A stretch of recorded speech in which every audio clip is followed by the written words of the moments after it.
acontecência dessa semana e a gente vai falar de uma coisa super bacana, empoderamento feminino. E claro, aqui no meu sofá, as minhas convidadas, muito cor-de-rosa. Aliás, totalmente cor-de-rosa o nosso sofá. Karen, bem-vinda. A Karen, ela é uma socióloga e terapeuta junguiana e vai debater conosco aqui tudo sobre a mulher. Manu Marise, uma escritora, né? E fundadora de uma associação, Agora que são elas. Vai explicar tudo, tá, Manu? E a doutora Paula Rocha, advogada. Paula, tudo bem? Tudo bem. Meninas, a mulher moderna hoje, ela está emancipada? Bom, essa é uma pergunta bastante complexa, né?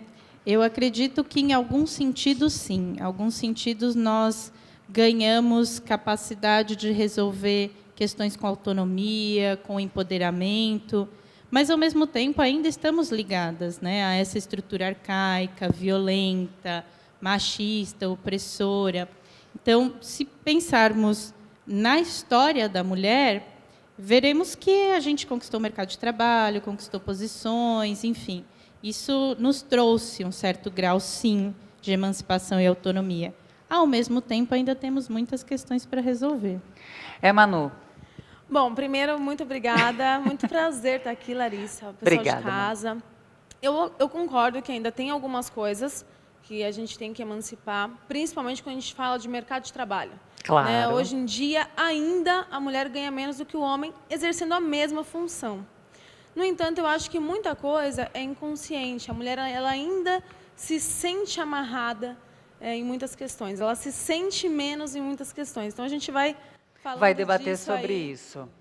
Paula? Na área jurídica também? Estamos emancipadas? Ainda não? Na área jurídica, a gente teve bastante avanço, né, nos últimos anos. Se for pegar de 50 anos para cá, a mulher ganhou o direito ao voto. Também a questão da capacidade, né, que se eu não me engano, até 1970, até a década de 70, a mulher casada precisava da autorização do marido para fazer algum negócio. Então, esse tipo de coisa, até para trabalhar, ela precisava de autorização do marido. Acho que a gente ganhou espaço no mercado de trabalho também. Tem a questão a diferença do salário. Do salário. A gente está aprendendo, na realidade. A gente está ganhando espaço e está aprendendo a lidar com esse espaço. Exatamente. Mas eu acho que o ganho do espaço foi muito mais no público. Uhum. No privado, no doméstico, no dentro de casa, pouco se discute sobre isso. E eu acho que é onde a mulher ainda não está tão emancipada. Não se emancipou. Exatamente. Paula, a gente vai voltar nisso aí, porque essa questão, gente, é voltar, porque é falar dentro da sua casa. Exatamente. Você, mulher que está aí nos escutando agora, é justamente isso. Olha, a Paula já deu uma deixa interessantíssima. Do lado de fora, ganhamos espaço, né? Estamos aprendendo a lidar com esse espaço. Agora, e dentro da nossa casa? Vai ficar essa interrogação aqui agora, porque a gente vai voltar um pouquinho lá atrás, Karen, lá nos primórdios, né? Para saber se os problemas que as mulheres tinham lá são os mesmos que elas têm hoje. Bom, do ponto de vista psíquico, nós evoluímos bastante, né? É claro que existem alguns problemas, algumas questões que ainda voltam. Então, na psicologia junguiana, que é a linha que eu sigo, nós tratamos de arquétipos, que são ideias originárias que remontam mesmo ao lá atrás, né? A história da humanidade, a formação da consciência. Então, a formação de tudo, né? De tudo. Né? Todo o nosso imaginário, as nossas relações. Então, essas ideias do que é a maternidade, do que é o papel da mulher enquanto mãe, esposa, né? Esse cuidado com o privado, tudo isso ainda traz questões, como a Paula bem colocou, né? Então, acredito que esse âmbito ainda nos coloca desafios, né? Então, a relação entre marido e mulher, né? E tudo que vem a partir daí, a responsabilização na criação dos filhos, né? O cuidado com o ambiente doméstico. Todas essas questões eu acho que ainda permanecem. Agora, se pensarmos, especialmente a partir do século XIX, com os movimentos feministas, e digo no plural porque são vários mesmos, nós tivemos essa colocação por externo, né? Então, publicamente, nós ganhamos visibilidade.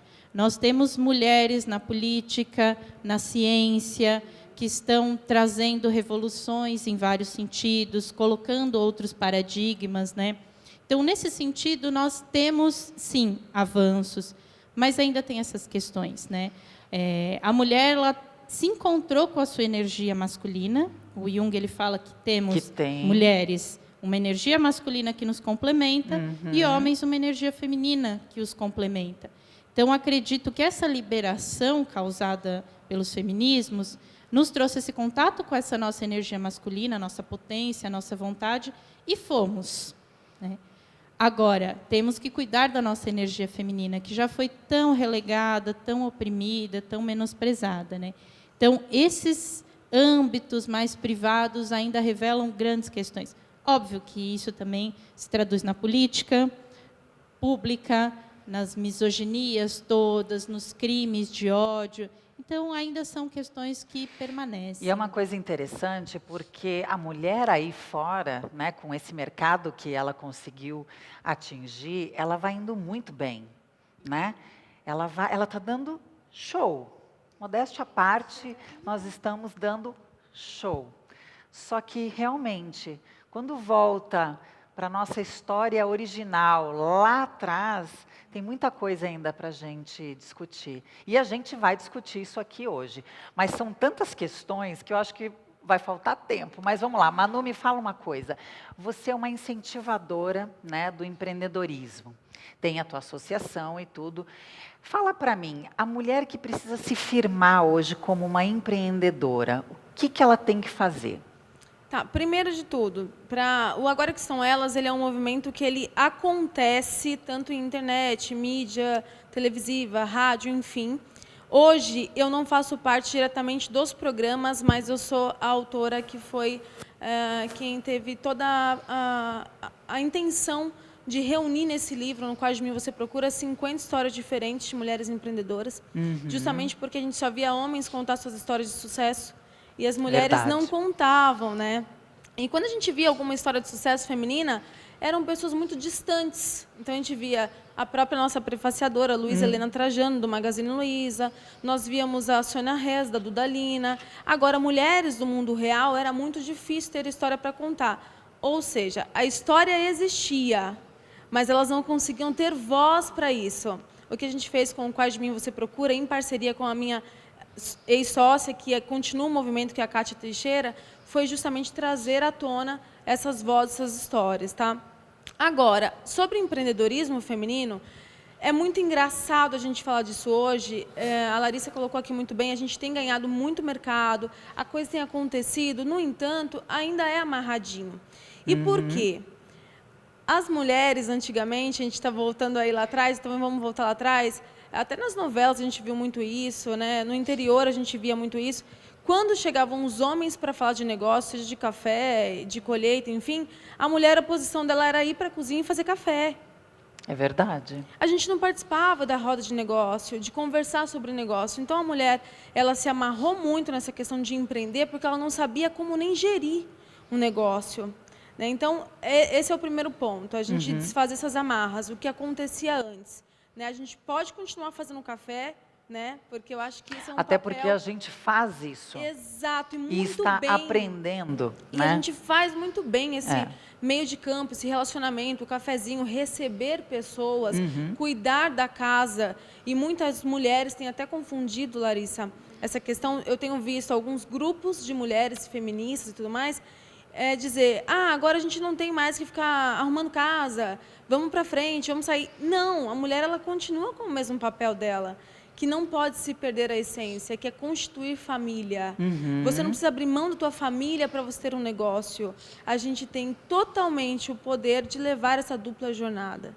Embora muitas vezes ela seja cansativa, exaustiva, a gente tem feito isso muito bem. Então, eu não estou dizendo para tirar aí essa questão, mas tem que começar a fomentar mais essa questão de gerir negócios. Até porque, Manu, a gente tem realmente a dupla jornada, mas o homem também vai ter a dupla jornada. Também tem. Né? Quando a gente fala de uma família constituída, é porque eu vejo esse movimento acontecer, eu vejo isso dentro da minha casa acontecer. Né? Antigamente você tinha toda uma estrutura, agora você já não tem mais a mesma estrutura de pessoas trabalhando e tudo. Então o homem ele está começando a criar consciência de também ajudar.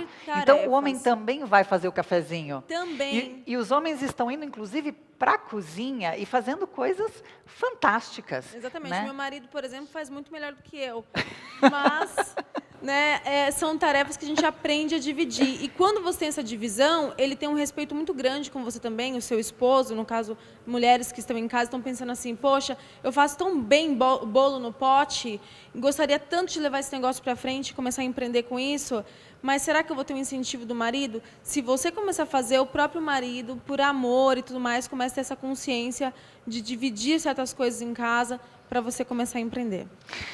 Pessoal, a gente vai ter que ir para aquele nosso break de sempre. Eu falei desde o início que a coisa ia ser grave aqui hoje, porque o assunto não tem. A gente começa a falar e vai. Fica com a gente vai dar aquela parada estratégica para o break do Acontecência, porque você já sabe, né? O Acontecência é isso, a gente vai a fundo no acontecimento. Eu volto já já.